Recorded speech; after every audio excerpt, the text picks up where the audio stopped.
माँ। आखिर बड़े भैया चल बसे। माँ की कोई कोशिश उन्हें बचा न सकी। मृत्यु के सामने किसकी कोशिश कारगर हुई है जो माँ की होती। किंतु माँ को जानने वालों का कहना है कि यदि प्रत्यक्ष रूप से मृत्यु माँ से लड़कर उनकी आंचल के साए में पड़े बेटे के प्राण अपनी पूरी शक्ति लगाकर भी लेने का प्रयत्न करती, तो माँ के सामने उसे मुँह की खानी पड़ती। लोगों की यह धारणा ऐसी नहीं बनी थी। इसका एक जबरदस्त कारण था। यूं तो कोई भी माँ अपने बेटे के लिए अपना सर्वस्व न्यौछावर कर सकती है, किंतु बड़े भैया की माँ ने अपने बेटे के लिए जो किया वह कितनी माएँ कर सकती हैं कहना जरा मुश्किल है। बड़े भैया 3 भाई थे। पिता साधारण रोजगारी थे और माँ साधारण स्त्री थी। किसी में किसी तरह की कोई असाधारणता या विशेषता न थी। माता पिता अपने बेटों को क्रमशः बड़े भैया, मझले भैया और छोटे भैया कहकर पुकारते थे। यों उनके एक एक नाम और थे, किंतु माता पिता के दिए प्यार के नामों से ही इन्हें सारा गांव पुकारता था। कुछ साधारण पढ़ने लिखने के बाद ही बड़े भैया पिता के रोजगार में सहायता देने लगे। बड़े बेटे होने के कारण पैतृक व्यवसाय का भार उन्हीं के कंधों पर पड़ने वाला था, इसलिए पिता ने जल्द से जल्द उन्हें काम पर लगा देना ही उचित समझा। बड़े भैया भी जी जान से काम करने लगे। चारों ओर से अपने ख्यालों को समेटकर वह अपने व्यवसाय में ऐसे जुट गए कि बस उसी के होकर रह गए। उन्हीं के अध्य व्यवसाय के कारण घर की आमदनी भी बढ़ गई, जिससे शेष दोनों भाइयों को खूब पढ़ाने का हौसला पिता को हुआ। बड़े भैया ने भी भाइयों को पढ़ाने में खूब जोश दिखाया। अब वह अपनी जिम्मेदारी भी खूब समझने लगे थे। अधिक से अधिक कमाने की चेष्टा में ही वह रात दिन लगे रहते थे, ताकि भाइयों की पढ़ाई में किसी प्रकार की अड़चन न पड़े। एक तरह से यही उनके जीवन का ध्येय बन गया। सच कहा जाए तो पढ़ने लिखने का दिमाग छोटे भैया को ही मिला था। इसका सबसे बड़ा सबूत यह था कि उम्र में मझले भैया से 3 साल छोटे होने पर भी वह मझले भैया के दर्जे में ही पढ़ता था। हर विषय में वह इतना तेज था कि अध्यापक उसकी तारीफ करते न थकते थे। मझले भैया के लिए यह लज्जा का विषय ही हो सकता था, और कभी कभी तो अध्यापक और दूसरे लोग भी उन्हें छोटे भैया के सामने ही लज्जित करने का प्रयत्न करते थे, पर मझले भैया इसे कभी बुरा न मानते थे। कोशिश कर अपने को आगे बढ़ाने का प्रयत्न वह अवश्य करते थे, किंतु वह अपने जहन के बोधेपन से मजबूर थे। अक्सर उन्हें अपने छोटे भैया से भी पढ़ने में सहायता लेनी पड़ती थी। ऐसा करते वक्त उनके मन में क्या उठता था यह तो नहीं मालूम, किंतु इतना तो अवश्य है कि धीरे धीरे उनका मन पढ़ने लिखने से उचटने लगा। सचमुच उनके लिए यह एक बड़ी विकट परिस्थिति थी। यूं वे छोटे भैया को घर के सब लोगों की तरह ही खूब मानते थे, प्यार करते थे, किंतु रोज रोज अपने छोटे भाई के सामने नीचा देखना उन्हें बहुत बुरी तरह खलता ना हो, यह कैसे कहा जा सकता है। कई बार दबे दबे उन्होंने पिताजी और बड़े भैया से कहा भी कि उन्हें भी घर के कारोबार में ही लगा लिया जाए, पर उन्होंने यही कहकर हर बार टाल दिया कि कम से कम तुम हाई स्कूल तो पास कर लो। विवश होकर उन्हें अपनी पढ़ाई जारी रखनी पड़ी। यूं साथ साथ 2 भाइयों के पढ़ने से एक फायदा यह भी था कि एक की फीस माफ थी। पिताजी सोचते थे कि एक ही फीस में दोनों पढ़ते हैं, फिर क्यों एक की पढ़ाई छुड़ा दी जाए। यूं मझले भैया की पढ़ाई का क्रम तो जारी रहा, पर वह हरदम इसी कोशिश में रहते कि उनकी पढ़ाई किसी न किसी तरह छूट जाए और वह रोज रोज की एक जिल्लत से छुटकारा पा जाए। आखिर बिल्ली के भाग से छींका टूटा। देश में असहयोग का आंदोलन छिड़ा। उस समय दोनों भाई हाई स्कूल के 8वें दर्जे में पढ़ रहे थे। उस समय मझले भैया की उम्र 16 साल और छोटे की उम्र 13 साल थी। असहयोग का आंदोलन जब चला तो स्कूल के विद्यार्थियों ने भी एक सभा की। बड़े बड़े लड़कों की एक समिति पिकेटिंग की योजना को कार्यान्वित करने के लिए बनाई गई। उस समिति में मझले भैया भी चुन लिए गए। समिति के सदस्य पिकेटिंग करने के लिए स्कूलों के विद्यार्थियों की सूची बनाने लगे। छोटे भैया भी इस दल में शामिल होना चाहता था, किंतु मझले भैया ने उसे रोक दिया। पढ़ने लिखने में वह जरूर मझले भैया से तेज था, किंतु जहाँ तक समझ और दुनियादारी का संबंध है, मझले भैया उससे कहीं आगे थे। उत्साही विद्यार्थियों ने नाम लिखाने में खूब जोश दिखाया। सूची तैयार हो जाने पर 10-10 विद्यार्थियों का जत्था समिति के एक एक सदस्य के साथ पिकेटिंग करने के लिए बना दिया गया। चूंकि इस काम में मझले भैया ने सबसे अधिक उत्साह और तत्परता दिखाई थी, इसलिए यह तय हुआ कि पिकेटिंग करने के लिए उन्हीं का जत्था सबसे पहले जाएगा। दूसरे दिन नारे लगाते हुए सैकड़ों विद्यार्थियों से घिरे हुए फूलों की मालाओं से लदे अपने जत्थे के आगे आगे शहर की विदेशी कपड़े बेचने वाली एक बड़ी दुकान की ओर पिकेटिंग करने मझले भैया चले। जब चले तो उनकी खुशी का ठिकाना न रहा। नायक बनने से भी अधिक खुशी उन्हें इस बात की थी कि आज से उन्हें उस पढ़ाई लिखाई से सदा के लिए मुक्ति मिल जाएगी जो उनके लिए बवाले जान बन गई थी। स्कूल के हेडमास्टर का हुक्मनामा उन्हें उस वक्त बार बार याद आ रहा था कि जो भी विद्यार्थी पिकेटिंग में शामिल होगा वह स्कूल से निकाल दिया जाएगा और उसका दाखिला फिर प्रांत के 52 जिलों में कहीं भी न होगा। किसी ओर से उन्हें शंका थी तो वह पिताजी और बड़े भैया की ओर से थी। वे जरूर गुस्सा होंगे। उनके गुस्से को झेल लेना उन्हें उस वक्त कहीं आसान मालूम हुआ। सदा की एक हीन भावना के अपमान के आगे थोड़े दिन के गुस्से की परवाह करने की मनस्थिति में उस समय वे थे ही कहाँ। दुकान पर जत्था पहुंचने के पहले ही वहां पुलिस की लॉरी पहुंच गई थी। सामने पुलिसमैनों को देखकर एक बार उनका कलेजा धड़क गया, लेकिन अब मौका बगले झांकने को न था। सैकड़ों साथियों के बीच किसी तरह की कमजोरी या बुज़दिली दिखाना उनकी नज़र से सदा के लिए अपने को गिरा देना था। मझले भैया ने दूने जोश से नारा दिया। मजमा भड़क उठा। पुलिसमैनों की आंखों की पुतलियां कांपी। जत्था दुकान के सामने जा डटा। नारे लगने लगे। मझले भैया की दशा उस समय कुछ अजीब हो गई थी। बस यंत्र की तरह वह डटे हुए नारे लगा रहे थे। उन्हें आंखें खोले हुए रहने पर भी जैसे कुछ दिखाई न दे रहा था।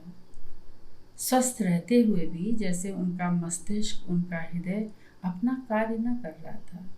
कैसे क्या हो रहा था इसका उन्हें कुछ भी पता न था। उन्हें नहीं मालूम कि किस तरह पुलिसमैनों ने उन्हें जत्थे के साथियों के साथ लॉरी में बैठाया और किस तरह वे हवालात की काली कोठरी में ले जाकर बंद कर दिए गए। उनके हृदय और मस्तिष्क पर वह अनजानी महत्वपूर्ण बड़ी घटना कुछ इस तरह छा गई थी कि उसके भार के नीचे दबकर उनकी सारी चेतना ही लुप्त हो गई थी। उन्हें होश उस समय हुआ जब पुलिस सुपरिटेंडेंट ने आकर उन्हें और उनके साथियों को समझाना शुरू किया। पढ़ाई रुक जाने से सारा जीवन नष्ट हो जाएगा। तुम लोगों को अभी माँ बाप की आज्ञानुसार पढ़ना लिखना है। राजनीतिक कार्यों में भाग लेना बड़े लोगों का काम है। लड़कों को इस पचड़े में पढ़कर अपना भविष्य बर्बाद नहीं करना चाहिए। सजाएं, जेल जीवन की यातनाएं उनके मान की नहीं है। गुमराह होकर किसी के बहकावे में नहीं पड़ना चाहिए। उन्हें माफ़ी मांगकर अपनी भूल को सुधार लेना चाहिए। अभी कुछ नहीं बिगड़ा है, वरना फिर तो हमारे हाथ से मामला निकल जाएगा और कुछ भी ना हो सकेगा। फिर कौन जाने तुम लोगों की इस भूल के कारण तुम लोगों के घर वालों को भी किन किन मुसीबतों का सामना करना पड़े। कुछ डर, कुछ बुज़दिली, कुछ जेल यातना की आशंका, कुछ माँ बाप के बिगड़ने की बात, कुछ अज्ञानता का भ्रम आदि भावनाओं ने मिलकर कुछ भोले भाले लड़कों को माफ़ी मांगने के लिए विवश कर दिया। मान अपमान की भावना का विचार उन्हें अभी क्या था? जिम्मेदारी, इज्जत, स्वाभिमान क्या होते हैं उन्हें क्या मालूम? उनके इस कार्य से आंदोलन पर क्या असर पड़ेगा इसका उन्हें क्या ज्ञान था? जोश में आकर वे अनजाने ही जिस महत्वपूर्ण कार्य के लिए चल पड़े थे, जोश ठंडा हो जाने पर उस कार्य का अर्थ उनके लेखे रह ही क्या गया था? उनमें कुछ स्वभावतः ऐसे भी थे जो जिद्दी थे, स्वाभिमानी थे। उन्होंने एक बार जो न की तो फिर सुपरिटेंडेंट की चिकनी चुपड़ी बातों, धमकियों, कोड़ों की फटकारों और दूसरी यातनाओं से भी अपना निश्चय न बदला। उन्होंने ऐसा अपना कर्तव्य सोचकर न किया। कर्तव्य ज्ञान अभी उन्हें था कहाँ? देश प्रेम, स्वतंत्रता की गूढ़ बातें उनकी समझ के बाहर की बातें थीं। ऐसा वे अपने स्वभाव के कारण ही कर गए। उन्हीं में मंझले भैया भी एक थे। स्वभाव के साथ ही उनके अंदर पढ़ाई छोड़ने की बात भी काम कर रही थी। इस हाथ आए हुए सुअवसर को अब वे किसी भी हालत में छोड़ना न चाहते थे।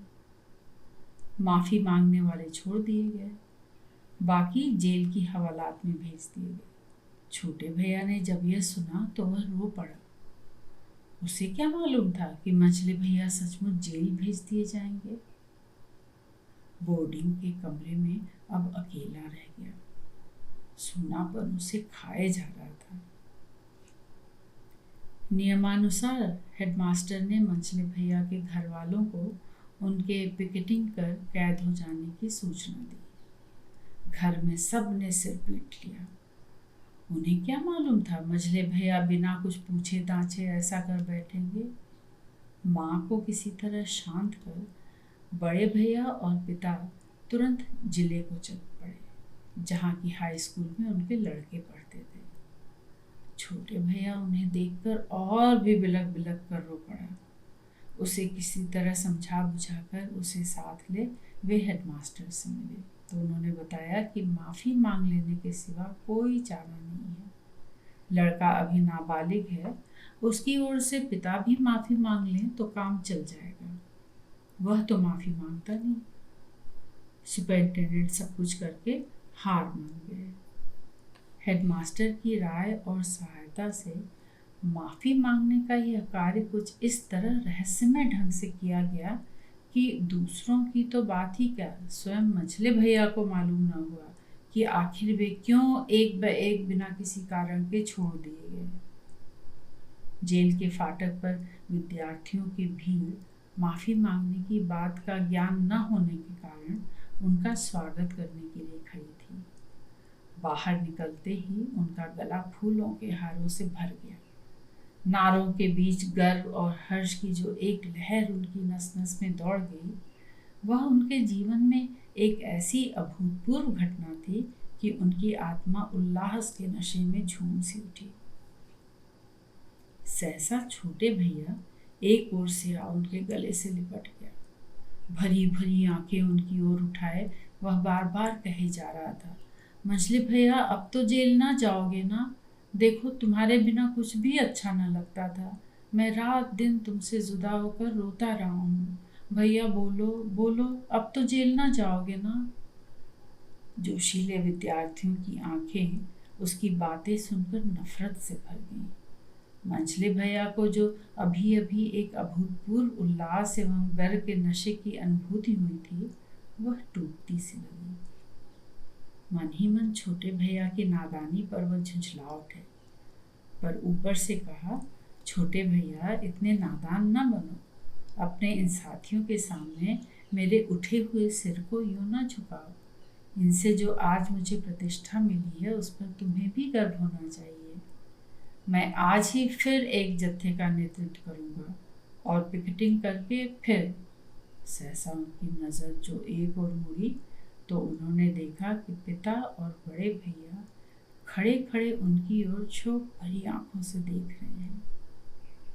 अब तक मसलहतन वे एक और छिपे खड़े थे। अब जो उन्होंने फिर उन्हें बहकते देखा तो वहीं उन्हें टोक देना उचित समझकर वे उनके पास आ खड़े हुए थे। पिता ने शासन भरे स्वर में कहा, मंझले भैया चलो, मेरे साथ चलो। उस समय पता नहीं मंझले भैया की क्या हालत हुई कि सन्नाटे में आए से वे यंत्र की तरह पिता के पीछे पीछे कदम उठाकर चल पड़े। विद्यार्थियों की भीड़ में बहादुर बेटे के कायर पिता की यह हरकत देख क्षोभ और घृणा की एक लहर दौड़ गई। दबी दबी जबान से वे पिता को बुरा भला कहते वहां से हट गए। हेडमास्टर, पिता, बड़े भैया उन्हें सभी समझाते समझाते हार गए, पर मंझले भैया पर अब जो एक नशा चढ़ गया था वह उतरता नजर न आया। वे हर बार पिता और बड़े भैया से यही कहते, मैं आप लोगों की सब बात मानने के लिए तैयार हूँ, किंतु यह बात मुझसे न कहिए। मंझले भैया सचमुच अब देश प्रेम के रंग में रंग गए थे।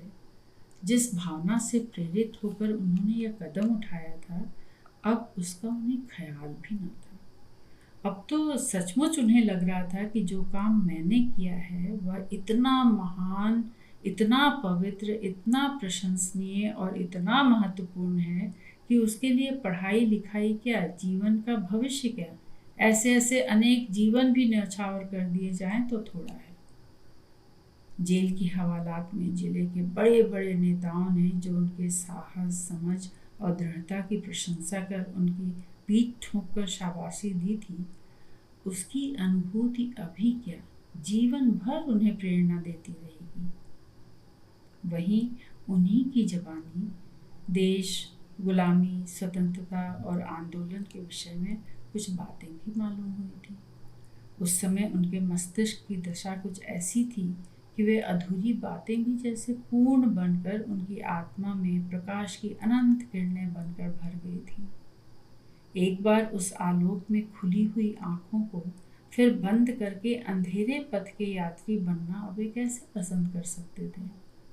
जेल की यातनाओं का भय भी अब उनके हृदय से उसी तरह हट गया था जैसे चाबुक देखकर घोड़े के अंदर समाया भय एक बार चाबुक पड़ जाने पर हट जाता है। विवश होकर पिता ने यही उचित समझा कि उन्हें वे साथ ही घर लिवाते जाएं। अभी नया नया जोश है, थोड़े दिन में आप ही ठंडा हो जाएगा। माँ समझाएंगी तो शायद मान जाएंगे। मंझले भैया इस मौके को छोड़कर घर नहीं जाना चाहते थे, पर पिता ने जब माँ का हवाला देकर कहा कि जब से उन्होंने तुम्हारे जेल जाने की बात सुनी है उनका दाना पानी तक छूट गया है और जब तक वह तुम्हें देख न लेंगी उन्हें सब्र न होगा, तो विवश होकर वह घर जाने को तैयार हो गए। सचमुच माँ का हाल बेहाल था। जब से उन्होंने मंझले भैया के जेल जाने की बात सुनी थी उनका कलेजा फट रहा था। जो ममता, स्नेह और वात्सल्य तीनों पुत्रों में बटा हुआ था वह अब जैसे एक स्रोत में सिमट कर मंझले भैया पर ही उमड़ रहा था। बड़े भैया और छोटे भैया का जैसे उन्हें उस वक्त कोई ख्याल ही न था। यह बात कुछ उसी तरह की थी जैसे आदमी का कोई अंग चोट खा जाता है तो उसका सारा ध्यान और अंगों से हटकर एकाग्र हो उसी अंग पर सिमट जाता है। मंझले भैया को सही सलामत आंखों के सामने देख उनकी सारी चिंता, सारा दुख एक क्षण में दूर हो गया। उस दिन उन्होंने ऐसे खिलाया पिलाया, उन पर ऐसे स्नेह की वर्षा की जैसे कोई माँ खोए पुत्र को पाकर उसके साथ करती है। जैसा पिता का ख्याल था कि थोड़े दिनों में मंझले भैया का पागलपन दूर हो जाएगा, वैसा हुआ नहीं। सब समझाकर हार गए और वे टस से मस न हुए। अब उनका दिमाग जैसे खुल गया था, जिह्वा पर जैसे सरस्वती आ बसी थी। लोगों की बातों को वे ऐसे काट देते थे कि सुनकर आश्चर्य होता था कि क्या ये वही बोधे मंझले भैया बोल रहे हैं। माँ ने भी समझाया, बेटा ये पढ़ने लिखने के दिन हैं, पढ़ लिख लो, फिर जो जी में आए करना, काम करने के लिए तो सारी जिंदगी पड़ी है। वक्त पर ही सब कुछ अच्छा लगता है, लड़कों को कभी भी ऐसे कामों में नहीं पड़ना चाहिए। मंझले भैया ने उत्तर दिया, माँ मैं तुम्हें किस तरह समझाऊं कि यह काम सिर्फ बड़े लोगों के ही करने से नहीं होने का। इस काम के लिए देश के बूढ़े जवान बच्चे सबकी ज़रूरत है। जब तक सब मिलकर कोशिश नहीं करते तब तक कोई गुलाम देश आज़ाद नहीं होता। आज़ादी की लड़ाई में हिस्सा लेना देश के हर व्यक्ति का कर्तव्य है। कोई पढ़ाई का ख्याल कर इससे अलग रहे, कोई अपने काम का ख्याल कर इसमें हिस्सा न ले, कोई और किसी कारण से इसमें हाथ न बटा सके, तो आखिर देश का यह बड़ा काम कौन करेगा। देश की आज़ादी के लिए देश के हर व्यक्ति को अपने व्यक्तिगत स्वार्थ छोड़कर संगठित होकर दुश्मनों से मोर्चा लेना पड़ेगा। यह महत्वपूर्ण कार्य किसी भी कारण से एक क्षण को भी स्थगित नहीं किया जा सकता। अपढ़ माँ ने बेटी को इस बार अपरिचित भाषा में बात करते हुए पाया। उनकी समझ में ही जब कुछ न आया तो वे क्या जवाब देती। मंझले भैया ने ही फिर कहा, माँ तुम किसी बात की चिंता मत करो, हम 3 भाई हैं। सोच लो कि तुमने एक बेटे को देश पर कुर्बान कर दिया। देश पर कुर्बान होने वाले किसी न किसी माँ के बेटे ही तो होंगे। तुम भी उन्हीं माँओं में से अपने को भी एक समझो माँ। कहकर आंखों में एक ऐसी पवित्र साध का भाव ला उन्होंने माँ की आंखों में देखा कि भोली माँ की ममतामयी आत्मा बेटे की उस जीवन की एक साध पर स्वयं को भी कुर्बान कर देने को मचल पड़ी। उन्होंने उन्हें अपनी गोद में खींच लिया, फिर स्नेह भरी उंगलियां उनके माथे पर फेरती हुई भरी आंखों में हृदय का सारा रस लावे बोली, बेटा मैं माँ हूँ। माँ बेटे की हर साध पूरी कर उसे खुश देखने के सिवा दुनिया में और कुछ नहीं चाहती। अगर तुम्हारी यही साध है। कहते कहते उनका हृदय उमड़ आया, आंखें बरस पड़ी। भीगे हुए कांपते होठों पर किसी तरह वश पा उन्होंने कहा, मैं अपना कलेजा पत्थर का बना लूंगी बेटा, भगवान तेरी साध पूरी करे। कहकर फपक फपक कर वह एक बच्चे की तरह रो पड़ी। मंझले भैया ही जैसे उस समय उनकी माँ बनकर उनके आंसुओं को पोंछने लगे। उस वक्त उन्हें लग रहा था जैसे दुनिया में किसी की माँ भी हमारी माँ की तरह अच्छी ना होगी। उनका शीश उस समय माँ के पुनीत चरणों में जिस तरह की एक श्रद्धा की भावना को लिए झुक रहा था, वैसा पहले कभी न हुआ था। मंझले भैया ने हर राष्ट्रीय आंदोलन में खुलकर हिस्सा लिया। कभी 6 महीने, कभी 2 साल, कभी 5 साल तक की उन्होंने सजाएं भोगी।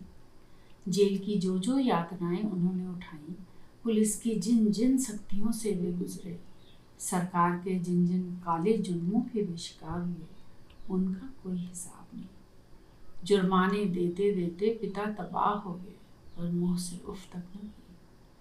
बड़े भैया ने जैसे इसे भी और कामों की तरह अपना एक काम ही समझ लिया। पहले की ही तरह वे अब भी अपना व्यापार पूरे जोश से चलाते रहे। कभी भी मंझले भैया के प्रति एक शब्द शिकायत का उनके मुंह से न निकला। छोटे भैया बीए करके साहित्यिक बन बैठा। लिखते लिखाते किसी पत्र का वह संपादक बन गया। उसकी अलग एक दुनिया बस गई, जिसमें माता पिता भाइयों और भाभियों के लिए स्नेह सहानुभूति के सिवा किसी प्रकार के आर्थिक संबंध का प्रश्न ही ना उठ सका, क्योंकि उसका पेट जब देखो खाली ही रहता था। बल्कि कभी कभी तो माँ बाप को ही उसकी सहायता करनी पड़ती, किंतु उसके हृदय में मंझले भैया के लिए बड़ा ही ऊंचा स्थान था। उन्हीं के ख्याल से वह किसी सरकारी नौकरी में न गया, वरना उनके जैसे तेज योग्य युवक को कोई नौकरी मिल जाना कोई असंभव बात न थी। और माँ ने तो सचमुच अपना कलेजा पत्थर का बना लिया। अपने तीनों पुत्रों को लेकर उन्होंने अपने भावी जीवन की जो सुखद कल्पनाएं की थी, वे बेटों के होश संभालते ही टूट गई थी। छोटे भैया, जो पेट पोछुआ होने के नाते उनकी आंखों का तारा था, अब उनसे दूर ही दूर रहने लगा। कभी कभी छुट्टियों में 2-4 रोज के लिए एक मेहमान की तरह घर पर ठहर कर वह चला जाता। शादी की बात उठती तो उन अपड़ों की समझ में न आने वाली बात करता। आप ही उसने समझ लिया था कि मेरा जीवन साधारण सांसारिक कचड़ों में खपा देने के लिए नहीं है। वह सदा साहित्य और कला के उच्च आकाश में विचरता, सर्वथा बौद्धिक जीवन व्यतीत करने के स्वप्न देखता। भला वैसे व्यक्ति को गृहस्थी में क्या दिलचस्पी होती? मंझले भैया को अपनी राजनीति से ही फुर्सत न थी। आंदोलन हो या ना हो, उनका एक पैर हमेशा जेल में ही रहता। अब वह स्थानीय नेता बन चुके थे। उनकी गिरफ्तारी के वारंट की खबर पाकर जवार के अगणित लोग घर के सामने जमा हो जाते। गिरफ्तार होने के पहले वे भीड़ के सामने खड़े हो मस्तक ऊंचा कर गर्व से छाती फुला, आंखों में बलिदानी उमंग ला जोश भरी आवाज में भाषण देते थे। उनका गला फूलों के हारों से भर जाता था। उनकी जय जयकार से गांव गूंज उठता था। तब माँ आंखों में आंसू और कांपते होठों पर बरबस मुस्कान ला आरती के दीप सजा उनकी आरती उतार उनके उन्नत प्रकाशमान ललाट पर कांपते अंगूठे से तिलक लगाती थी। भीड़ माँ के पैर छूती थी, उनके साहस और त्याग की प्रशंसा करती थी। और मछली भैया पिता, बड़े भैया और भाभी के पैर छू उन्हें रुलाकर विदा हो जाते थे। उस समय किवाड़ की आड़ से बरसती आंखों और फूटती रुलाई से फड़कते होठों पर आंचल का कोना दबाए कोई उनको देख रहा है। शायद इसका ख्याल उनको ना होता, या होता तो शायद उसे मर्द की सबसे बड़ी दुर्बलता समझकर उसकी ओर देखने का वे साहस ही न करते। उनके चले जाने के बाद माँ बैठी उनकी याद ले बिसोरती रहती, उनके लिए अपने भगवान से प्रार्थना करती रहती और पति वियोग में तड़पती बहू को दिलासा दिया करती। उनके लिए सांत्वना और सुख का कोई स्थल था तो वह बड़े भैया और बड़ी बहू को लेकर था। मंझले भैया के कारण जो क्षति पहुंचती उसे पूरा करना ही जैसे बड़े भैया का काम रह गया था। उन्हें अपने काम के सिवा दीन दुनिया की कोई खबर न रहती थी। यदि वह ऐसा न करते तो कभी का उनका कुल भिखारियों की पंगत में जा बैठने को विवश हो जाता। जालिम सरकार की शनि दृष्टि जिस देश प्रेमी कुल पर पड़ जाती, उसका पनपना कितना कठिन था इसे कोई भी आसानी से समझ सकता है। जुर्मानों के अलावा उन्हें मंझले भैया के मुकदमे में भी काफी खर्च करना पड़ता था। उन्हें छुड़ा लाने की कोशिश में वे हर बार हाई कोर्ट तक की खाक छानते थे। पर कोर्ट कोई हो, सब एक ही थैली के चट्टे बट्टे तो ठहरे। जहाँ देश प्रेम ही जुर्म हो, वहाँ आदमी का कोई भी कार्य कितना आसानी से जुर्म साबित किया जा सकता है, यह उस वक्त के मुकदमे के कागजात देखने से कोई भी सहज ही समझ सकता है। इतना सब तो था, पर साथ ही यह नहीं था कि कुल का कोई भी सदस्य मछली भैया के इस कार्य से किसी प्रकार भी असंतुष्ट या क्षुब्ध हो, बल्कि इसके उल्टे उन्हें एक तरह से एक दबे दबे गर्व का ही अनुभव होता था। उनके कुल की प्रतिष्ठा एक उन्हीं के कारण जितनी बढ़ गई थी उससे वे अनजान न थे। और सच तो यह है कि एक तरह से सब के सब जैसे अपना अपना कार्य किए जाना ही अपना कर्तव्य समझते थे। किसी का किसी से कोई विरोध न था। सब जैसे एक ही चक्र के हिस्से हों, जिनके मिलने से चक्र में घूमने की योग्यता आती है और वह कभी आगे कभी पीछे घूमता जाता है। उसका कौन सा हिस्सा अधिक उपयोगी है, कौन कम, यह कौन कह सकता है। व्यक्तिगत सत्याग्रह आंदोलन में भी मंझले भैया अग्रणी रहे। अपने जवार से कैद होने वालों में वह पहले व्यक्ति थे। इस सत्याग्रह में चुने हुए लोगों को ही भाग लेने की आज्ञा मिली थी। इन्हें सजा तो 2 ही 4 साल के लिए होती थी, किंतु जुर्माने की रकमें बहुत ज्यादा होती थी। शायद सरकार ने समझा हो कि चुने हुए लोग वही हैं जो बड़े और धनी मानी हैं। उनसे जितना वसूल किया जा सके कर लेना चाहिए। लड़ाई के लिए सरकार को रुपयों की बहुत जरूरत थी। इस मौके से वह फायदा ना उठाए, यह कैसे हो सकता था। मंझले भैया को 2 साल की सजा हुई और 5,000 रुपया उन पर जुर्माना लाद दिया गया। सजा की तो कोई बात न थी, वह उससे भी बड़ी बड़ी सजाएं काट चुके थे, पर जुर्माने की रकम इतनी अधिक थी कि उनकी आंखों के सामने घर का उजड़ा रूप घूम गया। पिता और बड़े भैया को तो जैसे अपनी कमर ही टूटती हुई लगी।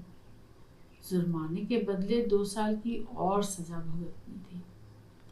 सब सोच विचार कर उन्होंने यही निश्चय किया कि मैं 4 साल की सजा ही भुगत कर घर को बर्बाद होने से बचा लूंगा। उन्होंने ऐसी सूचना कचहरी को दे भी दी, पर अभी उस पर कोई कार्रवाई भी न हुई थी कि जुर्माने की रकम वसूल करने के लिए कुरकमीन घर पर आ धम पड़ा। यह बिल्कुल गैर कानूनी बात थी, क्योंकि अभी जुर्माना जमा करने का वक्त भी पूरा न हुआ था। पर सरकार ने जुर्माना जल्द और जैसे भी हो वसूल करने के लिए ही लगाया था। क्या कानूनी है क्या गैर कानूनी, इसकी परवाह करने की फुर्सत अफसरों को नहीं थी। ऊपर से ताकीद थी जुर्माने की रकम जल्द से जल्द सख्ती के साथ वसूल कर ली जाए।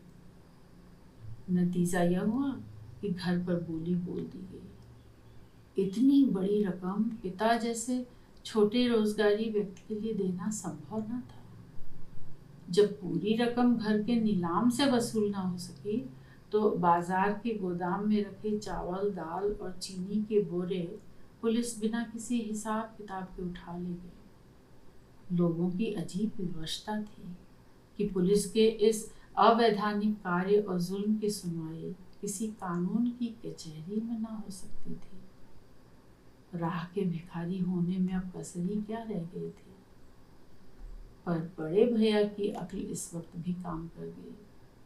उन्होंने अपने एक संबंधी से ही घर पर बोली बुलवाई। मंझले भैया जैसे राष्ट्रीय कार्यकर्ता से घर का वास्ता था, इसलिए किसी ने चढ़ा ऊपरी करने का घृणित कार्य न किया।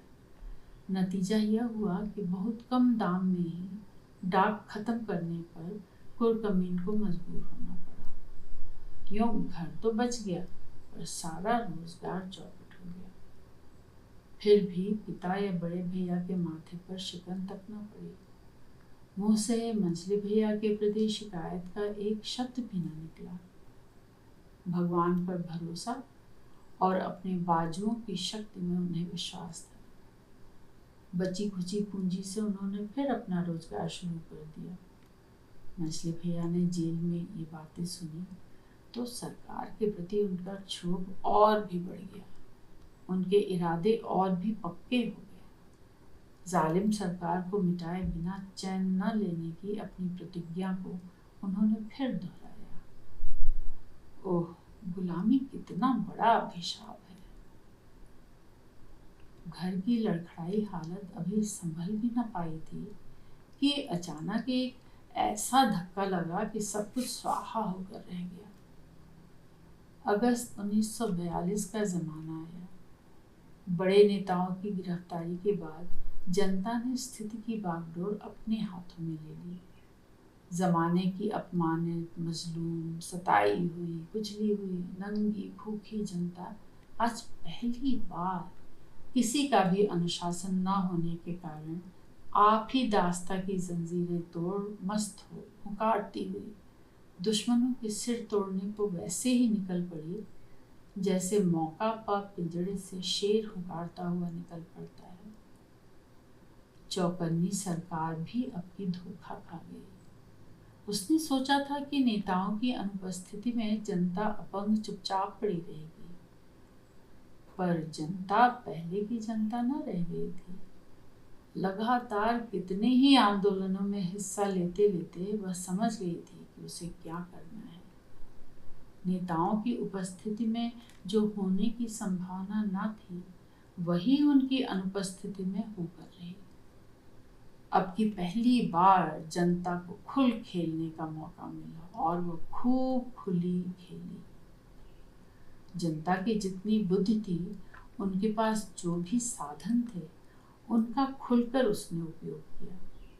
यह बुद्धि, यह साधन सरकार की बुद्धि और साधन के मुकाबले में कुछ भी नहीं थे, किंतु चोट ऐसे कुमैके और ऐसे कुहाती लगी कि दिल्ली की सरकार क्या, उसके लंदन में बैठे आका भी तिलमिला उठे। जनता की जितनी बुद्धि थी, उनके पास जो भी साधन थे, उनका खुलकर उसने उपयोग किया। यह बुद्धि, यह साधन सरकार की बुद्धि और साधन के मुकाबले में कुछ भी नहीं थे, किंतु चोट ऐसे कुमौके और ऐसे कुघाती लगी कि दिल्ली की सरकार क्या, उसके लंदन में बैठे आका भी तिलमिला उठे। एक ही वक्त बिना किसी पूर्व सूचना या संगठन के देश के कोने कोने में विद्रोह का जो विस्फोट हुआ, एक ही तरह की सरकार को नष्ट कर देने वाली जो विध्वंसकारी घटनाएं घटी, एक ही उद्देश्य के लिए, एक ही संदेश से अनुप्राणित हो, एक ही तरह के कार्यक्रम जनता के सामने रख जो प्रलयकारी कदम एक ही साथ उठाया, वह बरसों के संगठन, प्रयत्न और ट्रेनिंग के बाद भी संभव होता, ऐसा कहना कठिन है। सच तो यह है कि देश के गर्भ में जो क्रांति बरसों से ज्वालामुखी की तरह पल रही थी, वह अवसर पाकर सहसा ही फूट पड़ी। जनता ने उसका स्वागत किया, सरकार की नींवें हिल उठी। मंझले भैया ने अपने जवार की जनता का नेतृत्व किया। अपने तपे हुए वीर त्यागी प्रिय नेता की एक पुकार पर लोग प्राण देने और लेने को उनके सामने इकट्ठे हो गए। नेताओं की गिरफ्तारी का समाचार सुन मंझले भैया इतने चुप थे कि उनका होश ठिकाने न था। उनके हाथ और पैर क्रोध के मारे बेकाबू हो कांप रहे थे। छाती अंतर में जैसे एक विस्फोट का अनुभव कर धौंकनी की तरह उठ बैठ रही थी। चेहरा तमतमा कर सुर्ख हो गया था, आंखें जैसे लपटें उगल रही थीं। उन्होंने उसी हालत में कुचले हुए सर्प की तरह फुफकार कर जनता से अनियंत्रित आवाज और भाषा में थोड़े में ही सरकार की इस चुनौती के बारे में कहा। फिर इस चुनौती को स्वीकार करने को ललकारा। अपनी प्यारी संस्था कांग्रेस के नाम पर, अपने प्यारे नेता गांधी और जवाहर के नाम पर, अपनी प्यारी जन्मभूमि भारत माता के नाम पर, अपने प्यारे उद्देश्य स्वराज के नाम पर, अपनी प्यारी माँओं और बहनों की इज्जत के नाम पर, अपनी प्यारी जनता की भूख के नाम पर उन्होंने जनता को ललकारा। जनता जोश में पागल हो भड़क उठी। हजारों मुट्ठियां हवा में लहरा उठी। इंकलाब के नारों से वातावरण कांप उठा। जनता के जोश के माने मंझले भैया समझते थे। उन्होंने एक क्षण भी बर्बाद न कर चीख कर कहा, हमारा पहला निशाना सरकारी जुल्मों का अड्डा थाना होगा। कहकर उन्होंने नारा लगाया और क्रुद्ध शेरों की तरह गुर्राती हुई बौखलाई जनता को पीछे पीछे लिए थाने की ओर चल पड़े। जनता और पुलिस का जितना सीधा और सर्वकालिक संबंध है, उतना सरकारी किसी और महकमे के कर्मचारियों का नहीं होता। पुलिस जनता के साथ आए दिन जो अत्याचार करती है, वह सरकारी किसी विभाग के आदमी के लिए संभव नहीं। यही कारण है कि जनता पुलिस के दिल में खार खाए बैठी रहती है। मंझले भैया ने थाने को जो पहला निशाना बनाया, उसके पीछे यही बात काम कर रही थी। एक जमाने के बाद पासा पलटा था। जनता भी आज खुलकर पुलिस से उसके अब तक किए गए कुल अत्याचारों का बदला रत्ती रत्ती चुका लेने के लिए उतावली हो रही थी। दूर से ही शुद्ध सागर की तरह उमड़ती हुई क्रुद्ध जनता की अपार भीड़ को देख दारोगा, मुंशी, नायब और कांस्टेबलों के होश फाख्ता हुए। नारों की वह गरज सुनकर उन्हें समझते देर न लगी कि मजमा इस तरह थाने की ओर क्यों बढ़ता चला आ रहा है। थाने में 1 दर्जन बंदूकें और गिनती की कारतूसें और बिगड़ी हुई अपार जनता की पिलती हुई है भीड़। मृत्यु उनकी आंखों के सामने उनके सारे जुल्मों का भार सिर पर लिए नाच उठी।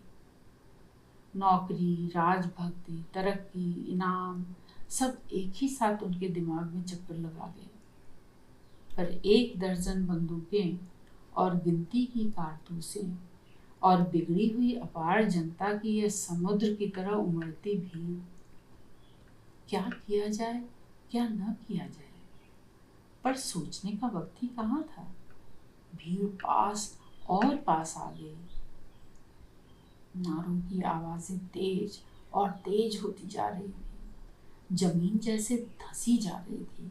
आसमान जैसे और ऊपर उड़ा जा रहा था। गले में जैसे फंदे पड़ रहे हैं। एक झटका लगेगा, फिर भागो भागो, दारोगा चीख पड़ा। किसी को किसी चीज का होश न रहा। जो जैसे था वैसे ही भागा। बाल बच्चों तक की चिंता जिन्हें न रही, वे भगोड़े सर सामान की फिक्र क्या करते। दारोगा ने पिस्तौल और पुलिसों ने बंदूकें ऐसे फेंक दी जैसे उनके हाथों में वे सर्प बन गई हों। उन्हें साथ लेकर भागना गोया जनता को मुकाबले की चुनौती दे और भड़का देना था। जनता कोई अंधी तो थी नहीं। उन्हें भागते जो देखा तो थाने की चिंता छोड़ वह उन्हीं की ओर लपक पड़ी। उसे थाने की दीवारों से नहीं, थाने वालों से बदला लेना था। अवसर खो देना वह किसी भी हालत में बर्दाश्त न कर सकती थी। दिल का बुखार निकाले बिना आज वह चैन लेने वाली न थी। मुट्ठी भर पुलिसमैनों को पकड़ लेना उनके लिए कोई मुश्किल बात भी न थी। उस वक्त तो वे अनगिनत चींटियों को भी टप टप बीन लेते। सब के सब पकड़ लिए गए। उस वक्त जनता के फौलादी पंजों में जकड़े हुए उन गद्दारों की वही दशा थी जो उस सर्प की होती है जिसकी गर्दन बंदर की मुट्ठी में जकड़ जाती है। सर्प तो फुफकारता है, क्रोध दिखाता है, पूंछ से बंदर के हाथ बांध लेने की चेष्टा करता है, पर इनकी हालत तो मुर्दों जैसी हो गई थी। उनके शरीर का खून ही जैसे सर्द पड़ गया हो, रोम रोम जैसे निष्प्राण हो गया हो। बस कहीं जीवन का चिन्ह था तो केवल उनकी सफेद पड़ी आंखों की मृत्यु भय से कांपती पुतलियों में। मंझले भैया के आदेश की प्रतिष्ठा रखने के लिए जनता ने उनके प्राण तो नहीं लिए। उन नमक हराम बुज़दिलों के प्राण लेना खुद अपने को शर्मिंदा करना था। पर उनकी जो जो दुर्गति की गई, उससे उनकी जो दशा देखने में आई वह कुछ वैसी थी जैसे किसी चोर को रंगे हाथों पकड़ जाने पर होता है। शर्म से गर्दन झुकाए चारों ओर से जकड़े चोर को कौन क्या क्या सुना जाता है, कौन लात जमा जाता है, कौन थप्पड़ लगा जाता है, कौन उसके मुंह पर थूक जाता है, इसका हिसाब कौन रखता है। जनता के बहुत से सदस्यों ने अपने पर किए गए जुल्मों का उनसे हिसाब मांगा। फिर पूछा कि हमारी परिस्थिति में तुम लोग होते तो क्या करते। पर पुलिसमैनों के तो जैसे जुबान ही नहीं थी। उनके मुंह से एक भी शब्द न निकला। मृत्यु की आशंका उन्हें अब न थी। पर बिगड़ी हुई जनता कब क्या कर बैठेगी इसका भय तो उन्हें था ही। आखिर पकड़कर वे थाने के सामने लाए गए। मछली भैया के आदेश पर सब बंदूकें, कारतूसें, वर्दियां, कागजात, बेड़ियां और सब सामान उन्होंने उनके सामने लाकर रख दिया। फिर उन्हीं के हाथों उन्होंने वर्दियों और कागजात में आग लगवाई।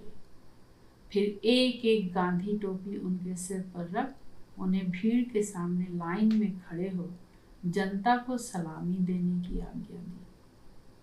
पुलिसमैनों ने इसे भी किया। फिर उनके हाथों में तिरंगे थमा उन्हें भीड़ के आगे आगे चलने का आदेश दिया गया। इतने में ही किसी ने याद दिलाया, मछली भैया, जनता के खून से रंगी हुई ये थाने की लाल लाल दीवारें क्या इसी तरह खड़ी रहेंगी? मछली भैया ने अपनी भूल सुधार ली।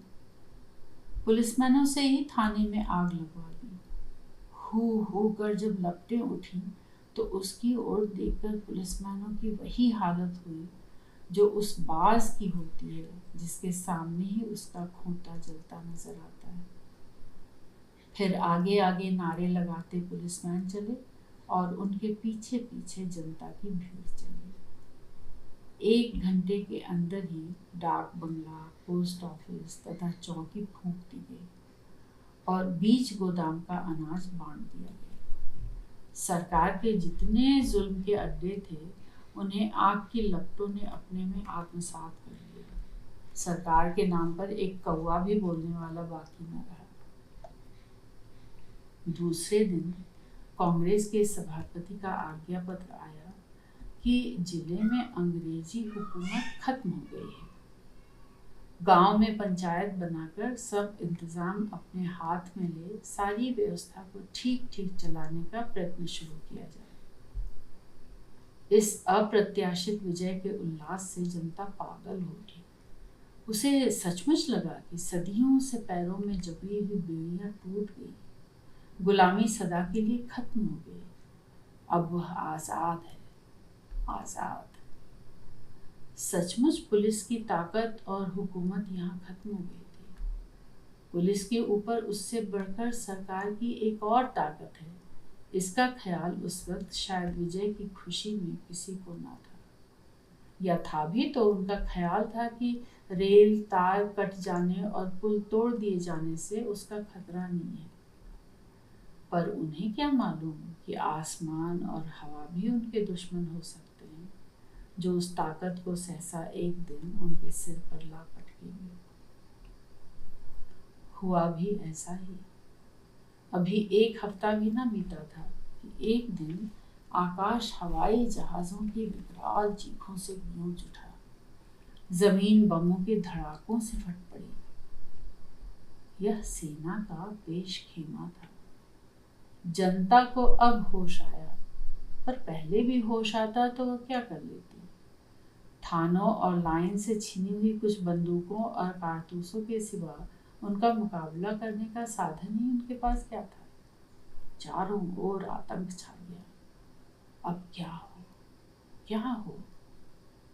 दूसरे दिन ही नदी नाले पार करती सेना की जीपें गोलियां दागती दंदनाती हुई पहुंच गई। सड़कों पर जो दिखाई दिए गोली से उड़ा दिए गए। यों भी हवा में हजारों निशाने लगा सेना ने शहर को दहला दिया। फिर सेना के जत्थे गांवों की ओर जीपों में उसी तरह गोलियां दागते हुए चल पड़े। पीछे आदमियों और जानवरों की छटपटाती हुई लाशें और सड़क के दोनों ओर के गांव में जलते हुए अनगिनत घर और मुर्दे छोड़ती मृत्यु आग और चीख पुकार का हाहाकार उत्पन्न करती जीपें बढ़ती गई। सेना की दृष्टि में वहां का हर आदमी बागी था। किसी के साथ कोई दूसरा व्यवहार करना उन्होंने सीखा न था। इसलिए क्या नेता क्या जनता, जिसने भी जहां सेना की इस हरकत की खबर सुनी वहीं से चंपत हो गया। गांव उजड़ गए।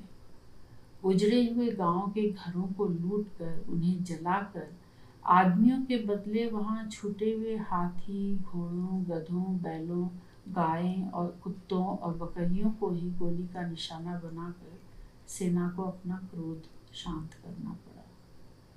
थोड़े ही दिनों बाद फिर आंदोलन के पहले का पुलिस राज स्थापित हो गया। थानों पर विशेष रूप से सेना की टुकड़ियां बैठा दी गई। मझले भैया भी फरार थे। उनके घर के लोग भी जो बना लेकर कहीं छिप गए। उनके घर की जली अधजली दीवारें बता रही थी कि मालिकों की अनुपस्थिति में उस अनाथ पर क्या क्या गुजरी थी। मंझले भैया भी फरार थे। उनके घर के लोग भी जो बन पड़ा लेकर कहीं छिप गए थे। उनके घर की जली अधजली दीवारें बता रही थी कि मालिकों की अनुपस्थिति में उस अनाथ पर क्या क्या गुजरी थी। जेवरों और नकद के सिवा वे कुछ भी न बचा पाए थे। बिस्तर तकिए तक का पता न था। फिर उनके माल गोदाम के चावल, दाल और चीनी के बोरों का क्या पूछना। धीरे धीरे हालत बदलती गई। सरकारी अफसरों ने ऐलान किया कि पुलिस शांत रहने वाली जनता के साथ अत्याचार न करेगी। जनता को पहले ही की तरह गांवों को आबाद कर पुलिस को उन सरगनों को पकड़ाने में मदद देनी चाहिए जिनके कारण जनता को इतने दुख उठाने पड़े हैं। लोग अपने अपने घरों को लौटने लगे। गांव में फिर जिंदगी के चिन्ह नजर आने लगे। पिता, माँ और बड़े भैया ने वापस आकर घर की जो हालत देखी तो उनकी दशा उस पंछी की तरह हो गई जिसका बरसों से जमाया आशियाना जल गया। माँ बिलख बिलख कर रो पड़ी। पिता और बड़े भैया के दुख की सीमा न रही। जब तक रहने सहने का कोई उचित प्रबंध ना हो जाए, बहुओं को बुलाना ठीक नहीं समझा गया। बड़े भैया किसी तरह एक दो कमरों को ठीक करने में जुट गए, पर सिर पर अभी खपरेल का साया भी न हुआ था कि एक और आफत सामने आ खड़ी हुई। उस गांव पर 10,000 का ताजीराती कर सरकार ने लगा दिया, जिसका बड़ा हिस्सा मंझले भैया के पिता को ही चुकाना था। चोट पर चोट इसी को कहते हैं। कर की नोटिस को देख जिस बेबसी और पीड़ा से माँ बाप और बड़े भैया छटपटा उठे, उसका वर्णन नहीं किया जा सकता है। इतनी बड़ी रकम उनके पास थी कहाँ जो वे देते। बची खुची रकम दे भी देते तो उससे छुटकारा कहाँ मिलता। और फिर तब तो रोटियों के भी लाले पड़ जाते। यह रकम कड़ी से कड़ी सख्ती करके जल्द से जल्द वसूल करने को पुलिस को हिदायत थी। मियाद पूरी होने के पहले ही गांव के लोग मुखिया के यहाँ पुलिस आ बैठी और लोगों को वहीं बुला बुलाकर हर तरह से उन्हें अपमानित कर वसूल करने लगे। माँ बाप और बड़े भैया फिर कहीं भाग जाने की सोच ही रहे थे कि पुलिस का आदमी दरवाजे पर आ धमका। उस समय उनकी हालत कुछ वैसी हुई जैसे किसी बंधे आदमी पर खूंखार बाघ छोड़ देने पर उसकी होती है। छुटकारे की कोई राह न थी। बूढ़े पिता को पुलिस के साथ जाना ही पड़ा। रुपया होता तो वे दारोगा के सामने उड़ेल देते, पर यहाँ तो कुछ था ही नहीं। उस हालत में किन यातनाओं की आशा लिए हुए दारोगा के सामने जा खड़े हुए, यह सहज ही समझा जा सकता है। गाली गलौज, मारपीट, जेल की धमकियों से भी जब दारोगा उनसे कुछ न निकाल सका तो घर की तलाशी का उसने हुक्म दे दिया। तलाशी हुई। खंडहर की जमीन का चप्पा चप्पा खोद डाला गया, पर वहां था ही क्या जो मिलता। बड़े भैया इतने बेवकूफ न थे जो इस दशा में अपना बचा खुचा माल मता लेकर खंडहर में वापस आए होते। विवश हो पुलिस 2-4 चांटे माँ और बड़े भैया को भी लगा। बूढ़े पिता के हाथों में हथकड़ियाँ डाल उन्हें लेकर चली गई। मंझले भैया फरार थे। छोटे भैया की कोई खबर महीनों से न मिली थी। घर जल गया था, रोजगार खत्म हो चुका था। फिर भी उन्हें इतना दुख न हुआ जितना आज हुआ। पिता के हाथों में हथकड़ियां देख माँ और बड़े भैया ने बिलख कर अपनी भरी आंखें फेर ली।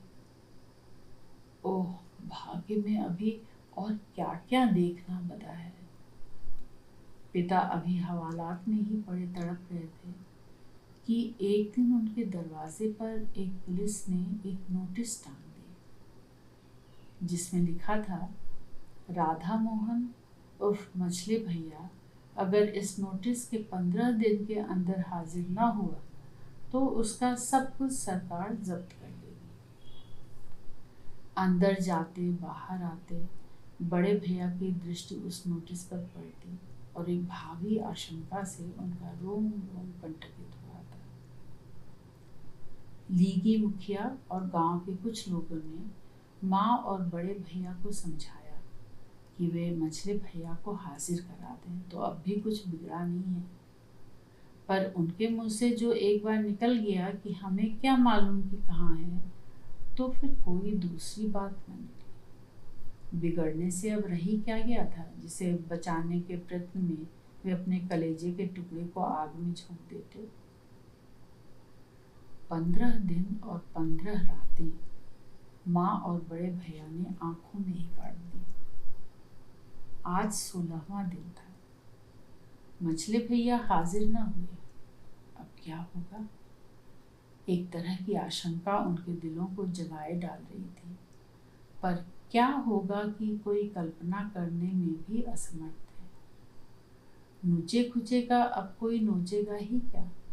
धन जन इज्जत आबरू घर बार रोजी रोजगार कुछ भी तो शेष ना रह गया था जिससे वंचित हो जाने का भय उन्हें होता। उन्हें क्या मालूम कि उनके लिए अदृश्य ने अपनी झोली में क्या क्या जुल्म रख छोड़े थे।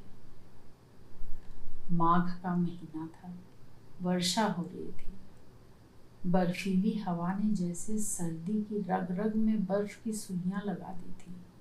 जमीन ठिठुर रही थी, वातावरण जम सा रहा था, हाथ पांव गले जा रहे थे। दुबके दुबकाए लोग आग के पास बैठे सर्दी से बचने का असफल प्रयत्न कर रहे थे।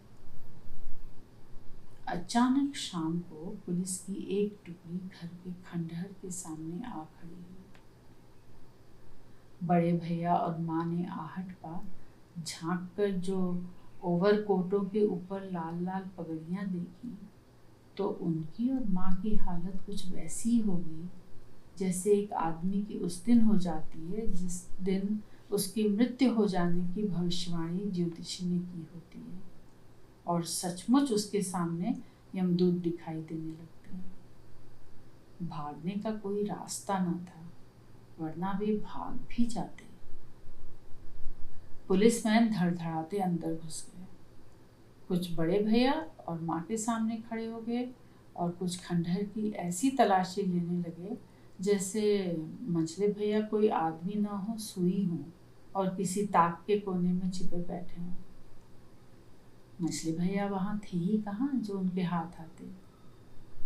झुंझलाकर सब के सब विवशता की बेजान मूर्ति बनी खड़ी माँ और बड़े भैया के सामने आ चिल्ला चिल्ला कर गाली देते हुए पूछ बैठे, बता मछली भैया कहाँ हैं? नहीं तो आज तुम लोगों की खैरियत नहीं। बूटों की ठोकरें उठने को तड़पने लगी, हाथ के कोड़े पड़ने को हिलने लगे। मुंह तो जो जी में आ रहा था बके ही जा रहे थे, पर माँ और बड़े भैया के मुंह से जो एक बार निकला कि हमें क्या मालूम कि वह कहाँ है, तो वही शब्द बार बार निकलते रहे।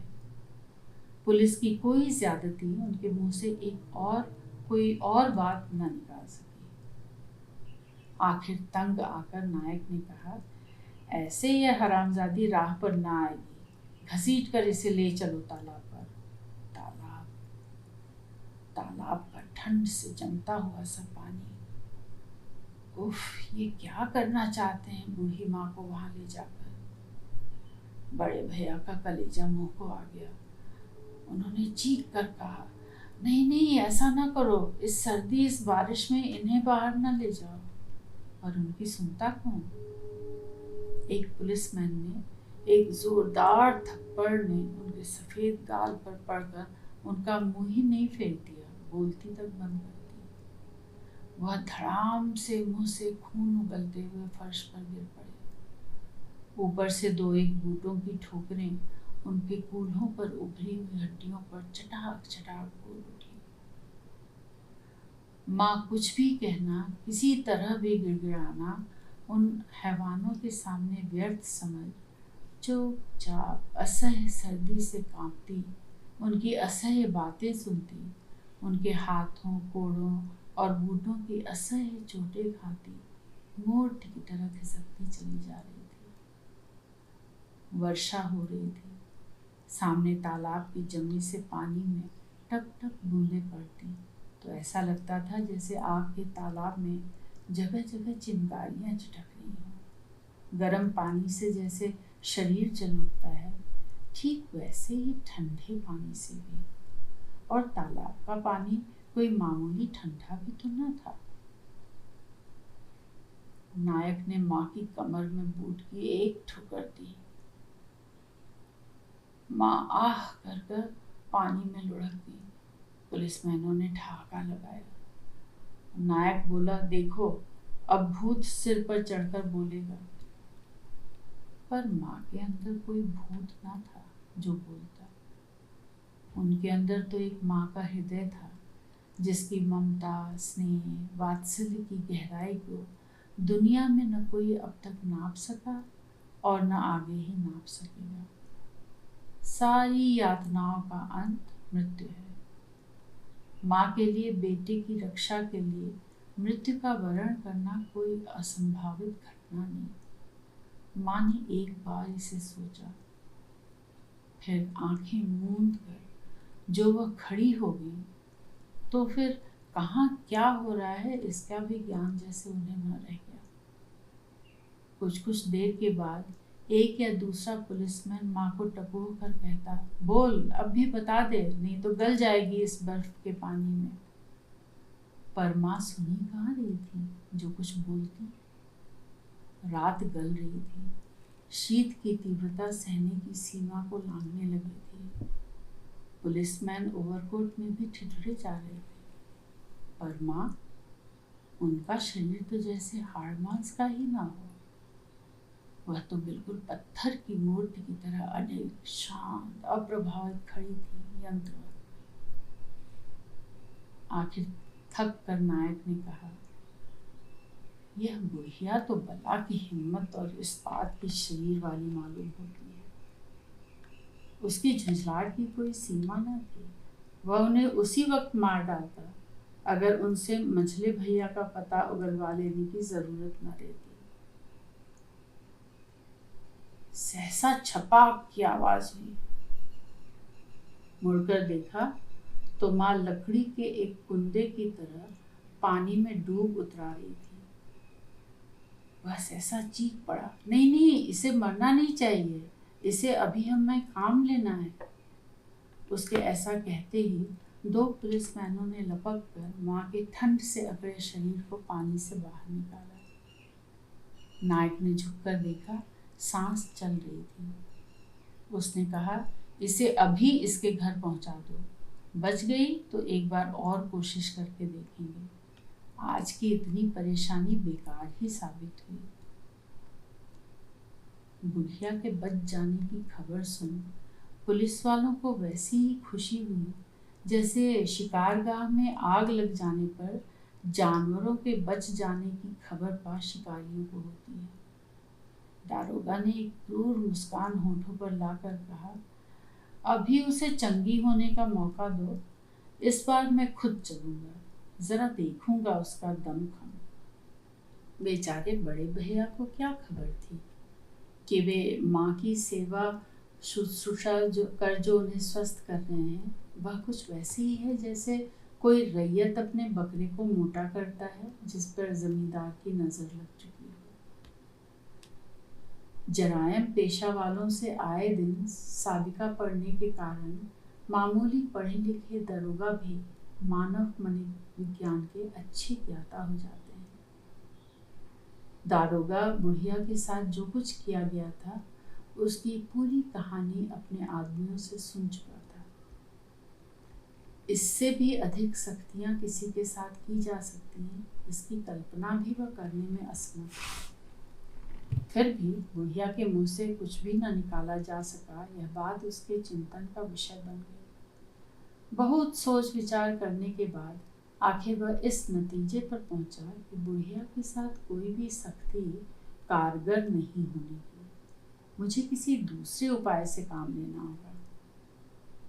माँ अपने पर सब कुछ बेटे के लिए सह सकती है, पर अगर उसी के सामने उसके बेटे पर सख्तियां की जाएं तो शायद और सहसा उसकी आंखें चमक उठी। एक ही क्षण में प्रशंसा, इनाम, तरक्की और न जाने कैसी कैसी बातें उसके दिमाग में चक्कर लगा गई। वह उठा और हुक्म दिया कि 5 तगड़े सिपाही तैयार हो जाएं और 2 मजबूत कोड़े भी स्टोर रूम से निकाल लिए जाएं। साहब आज शिकार पर जाएगा। थानों में कोड़े नहीं रहते, पर वह जमाना और था जहां मशीन गनों का इंतजाम किया गया था, वहां कोड़ों की क्या गिनती। उन दिनों पुलिस को बड़े लाट से भी कहीं अधिक अधिकार सरकार ने दे रखे थे। वे जो चाहते कर जाते, कहीं कोई टोकने वाला न था। दिन के 2 बज रहे थे। बीमार माँ फर्श पर पड़ी हुई थी। बड़े भैया सिरहाने बैठे उनके सिर में तेल लगा रहे थे कि बाहर से किसी की कड़कीली आवाज आई, श्री कृष्ण बाहर आओ। आवाज में जो अधिकार और अत्याचार का पुट लगा हुआ था, उसी का ख्याल कर बड़े भैया का माथा ठनका। तो कहीं वे दोजखी कुत्ते फिर तो नहीं आदम के, पर अंदर आने से रोकता ही कौन। वह तो सीधे धड़धड़ाते हुए पहुंच जाते हैं। शायद कोई और हो। बाहर आ उन्होंने अभी कुछ देखा भी न था कि पूर्व योजनानुसार 2 सिपाहियों ने उन्हें पकड़कर पटक दिया और देखते ही देखते रस्सियों से उनके अंग अंग चौड़ चौड़ कर बांध कर जमीन पर छोड़ दिया। फिर 2 ओर से 2 पुलिस हुमक हुमक लगे, बिना कुछ देखे उन पर कोड़ों की बौछार करने लगे। बड़े भैया चीख उठे। बिस्तर पर पड़ी माँ ने बड़े भैया की चीख सुनी तो हड़बड़ा कर उठ बेतहाशा बाहर दौड़ पड़ी। अभी वह दरवाजे पर भी न आई थी कि 2 पुलिसमैनों ने लपक कर उनके दोनों बाजुओं को पकड़कर करीब करीब उन्हें उठाकर बड़े भैया के सामने ला खड़ा कर दिया। माँ ने अपनी ही आंखों के सामने बेटे की जो दुर्गति देखी तो उनके मुंह से भी एक चीख निकल गई। नहीं नहीं, इसे मत मारो, इसने सरकार का कभी कुछ नहीं बिगाड़ा। दारोगा के होठों पर सफलता की एक मुस्कान दौड़ गई। जादू ने अपना काम शुरू कर दिया है।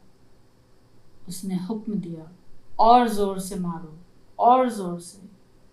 सट सट सटा, सट सट सटा। कोड़ों में और भी जोर आ गया। बड़े भैया के शरीर के जिस हिस्से पर भी कोड़े पड़ते, चमड़ी उधेड़ कर रख देते। खून की धारें छर छर फवारों की तरफ फट पड़ती। वह चीखते, प्राणों का जोर लगा चीखते, जैसे उनकी चीख सुनकर उनकी रक्षा के लिए कोई आ जाएगा।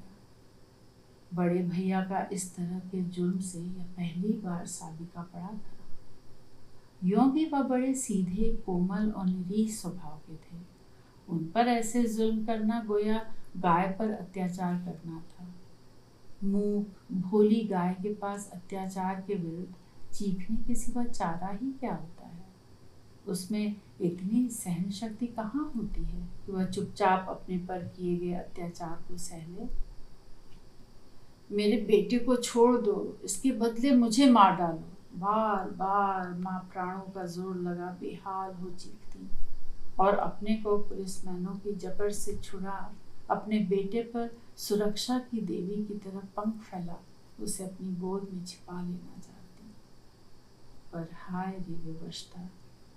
दारोगा की एक आंख माँ पर और दूसरी बड़े भैया पर टिकी थी, ठीक उसी तरह जैसे चिड़ी माँ की एक आंख कंपे पर और दूसरी चिड़िया पर होती है। सट सट सटार, सट सट सटार कोड़े अंधाधुंध पड़ते जा रहे थे। चमड़ी के बदले अब मांस के जिंदा टुकड़े कोड़ों से लिपट जाते। फिर तो वे कोड़ों को फटकारते तो वे जिंदा टुकड़े हवा में तड़पते नजर आते। जगह जगह उनके शरीर की हड्डियां नंगी हो गई। उनकी चीखें भी जैसे अब थक कर मंद पड़ने लगी।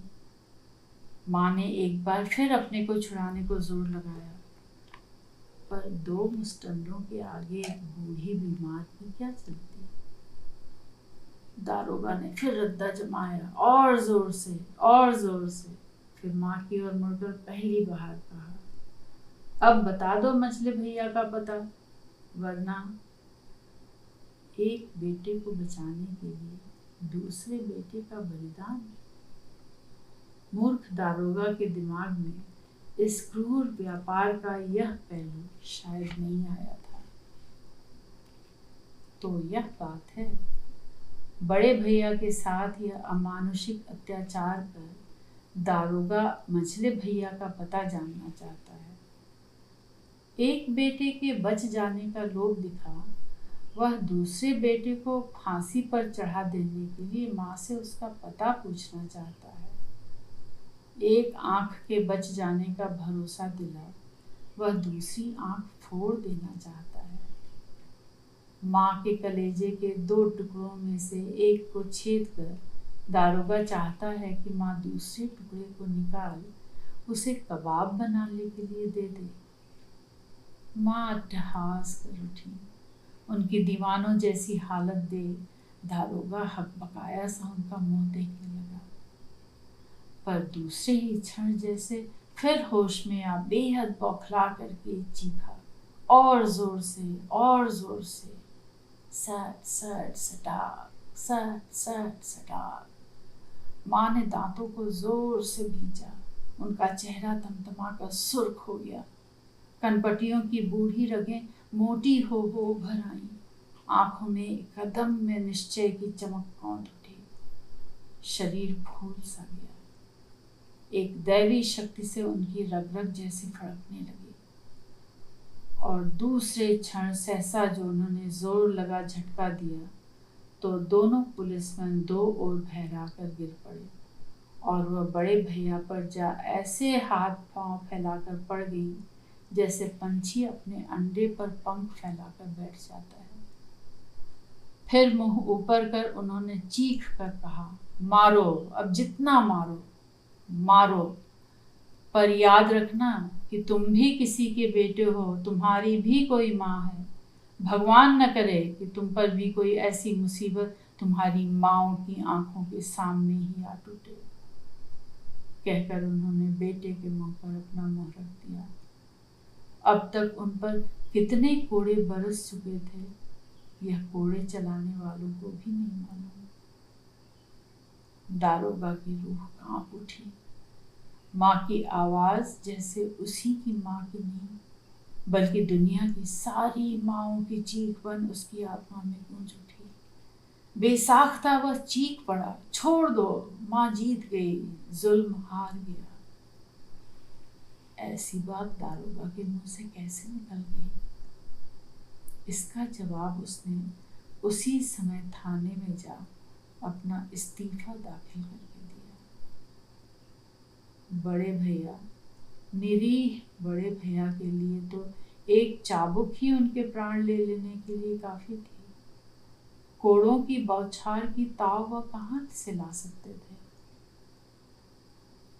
उस दिन माँ उन्हें कोड़ों की बौछार के नीचे से बचा तो लाई, पर अदृश्य मृत्यु से लड़ने की शक्ति वह मानवी कहाँ से लाती? कोई कोशिश कारगर ना हुई। आखिर बड़े भैया चल ही बसे।